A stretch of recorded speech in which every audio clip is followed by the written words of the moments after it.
Chapter 12. Crazy shit. Jack is on the phone. Petey, this is Jack. I'd like to do a little fishing tomorrow, up at Larry's. What do you think? Petey guesses what it is about, but still he asks anyway. Are you going to bring bait again? Like last time? I am. I've got to use it up before it goes bad on me. Petey hesitates, then reluctantly agrees. Okay, I guess we'll go, then I'll call Larry. I'll pick you up about 9 o'clock. No, Petey, let's make it about 5, so we can get the bait in the trunk without any problems. Okay Jack, 5 it is. Petey sighs. The next morning, Jack and Petey are dragging a piece of old carpet up the stairs to DS's apartment. What's this for? Petey asks. I grabbed it out of the garbage yesterday, Jack answers. It's exactly what we need. You'll see. As they enter the bedroom, Petey gasps on seeing the corpse. Holy shit. Jack, you really did it. Come on, Petey. You had to know what I was talking about on the phone. Yeah, I did. But, actually seeing it is something else.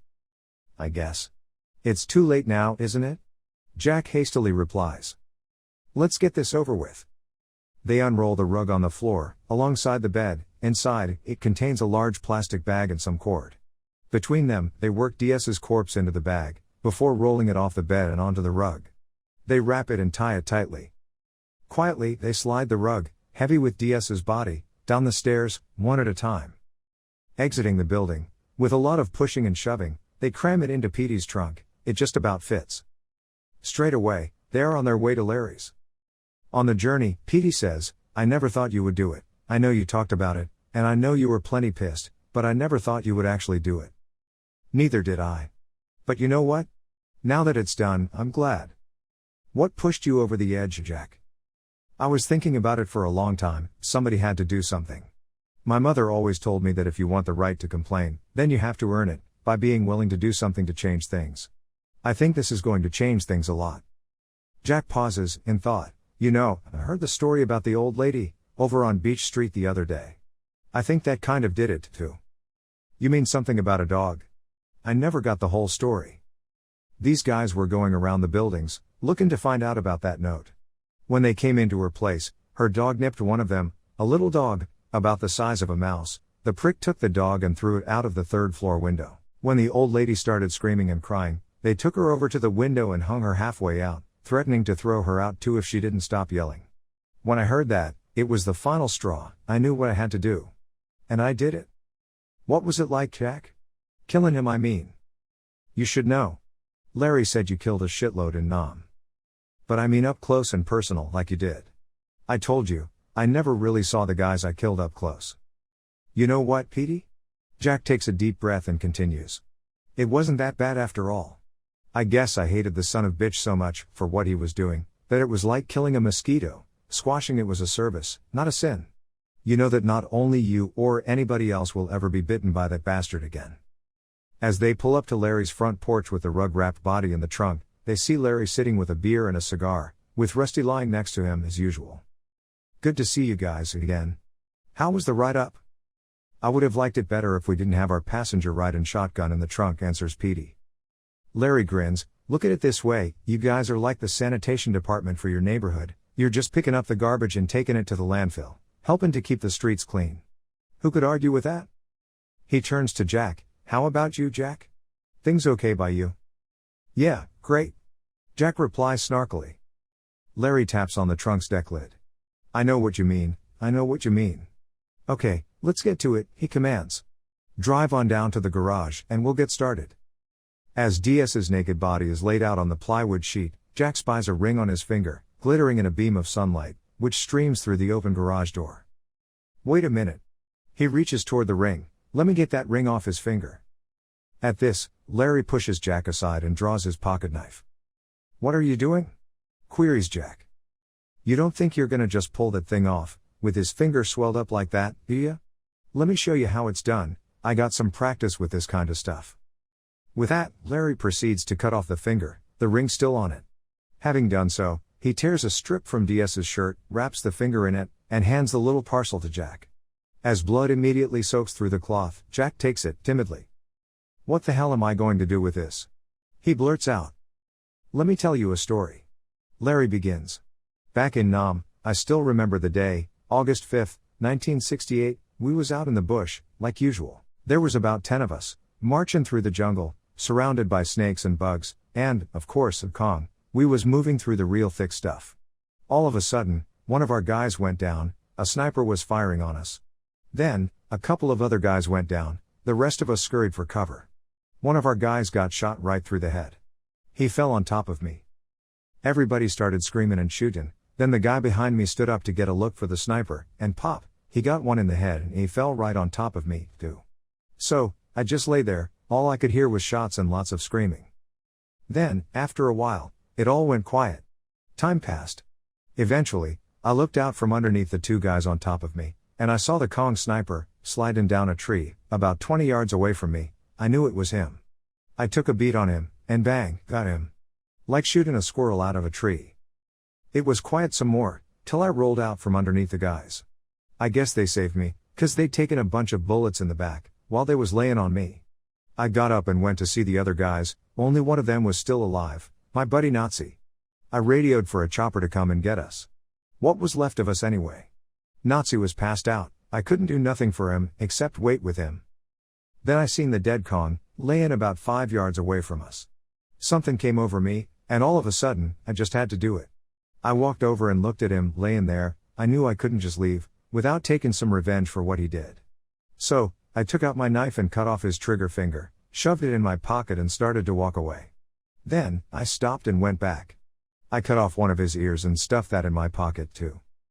Larry takes out his wallet, removing a thin black, wrinkled object, encased in clear plastic, as he continues his story. When I got back to base, I cut the finger's bone out, flattened it and dried it. Then, I laminated it in plastic, so I could keep it, kinda like the Indians in South America do, with those shrunken heads I guess. Here it is. Larry lunges toward Jack with the encased finger, and Jack recoils. "Why in Christ's name did you do that?" Petey exclaims. "Revenge, Petey? Revenge. I told ya. Every time I look at it, I feel like I'm getting a little even with that prick, for killing all my guys. It might seem kinda nutty, but it makes me feel better." Larry pauses for a while, and stares at the ground. "When I got home from Nam, I started having what the shrinks called episodes. I call 'em bind scared shitless. The spells come out of nowhere. When I'm alone at night, I lay in bed, and the whole thing happens all over again. I'm back there in that jungle, I can see, hear, feel and smell every minute of that day, like it's happening all over again. Maybe it's because I can't never get rid of the fear and deep down hate. It's so strong that it's stuck inside me." "Did you ever talk to anybody about it?" asks Jack, "like a doctor, I mean?" "I did some talking about it, with the shrinks down at the VA, a few years ago, but that didn't help much. I guess they just thought I was nuts, and that was it. They put a label on me, PTSD they called me. I suppose once they put a label on you, they figured they did their job and case closed, you know what I mean? They gave me some pills, but I stopped taking them. They gave me headaches." Larry pauses again, still looking at the ground. "I did a shitload of stuff over there, and when I came back to, you know what I mean, pot, acid and chipped a little horse and did lots of Jack D. I thought that might have something to do with all this crazy shit that was going on with me, so, a few years back, I went stone cold sober. I lasted more than 6 months, but it didn't do no good, those dreams still came back." After a few more moments of silence, Larry looks up from his trance-like state. "What happened to the ear?" Jack asked him timidly. "Did you keep that, too?" "No, I gave it to the other guy with me, Nazi, and he kept it, just like me. We used to call him Nazi 'cause he always said he had a knot in his stomach, right from the day he landed in Nam. Nazi and me were pretty good buds the whole time in Nam, especially after that day with the Kong. Shit, we were the only 2 guys left of our original bunch. After we got out of that shithole, and back to the States, we lost touch, maybe a Christmas card now and then, but that was about it." "And, you never saw him again?" asks Petey. "I did see him again, one day, about 10 years after we was out. He calls me out of the blue, and we got together for a couple of drinks and bullshit. He said he was doing pretty good, making a lot of bucks. He never really said exactly what he was doing, just that it was working out all right. Just before we split, he pulled out his wallet and shows me the ear. It was all laminated in plastic, like my finger. He told me it was his good luck charm, and without it he would never be doing as good as he was. When we was talking, I told him I wanted to buy this fish farm, but I didn't know if I could swing it.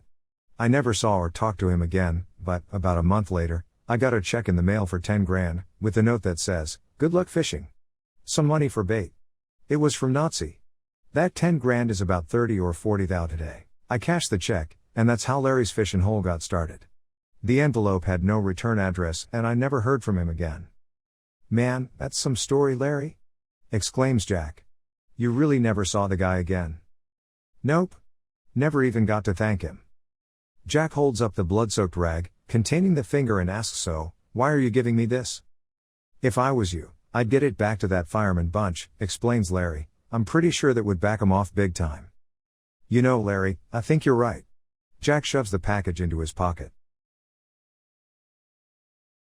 The next morning, Jack is at the lunchbox, with his coffee. As Charlie goes to the kitchen, Jack hurriedly places an object into the sugar bowl. Within minutes, the firemen arrive boisterously, and sit in their usual booth. Suddenly, screams erupt from them, and they pile up all over each other, jumping from the booth. "Holy fucking shit!" one of them cries out. "What the fuck is that?" Hearing the uproar, Charlie rushes from the kitchen. "Holy shit!" he shouts, staring at the table. The sugar bowl is overturned, the severed finger lying on the table, a Christmas tag tied to the distinctive ring it wears. The tag reads, "Merry Christmas. We're not fucking around anymore, back off. The Grey Army." Jack smiles faintly to himself and slowly turns on his stool. He arises, and walks out of the place, feeling an inner glow of self-satisfaction.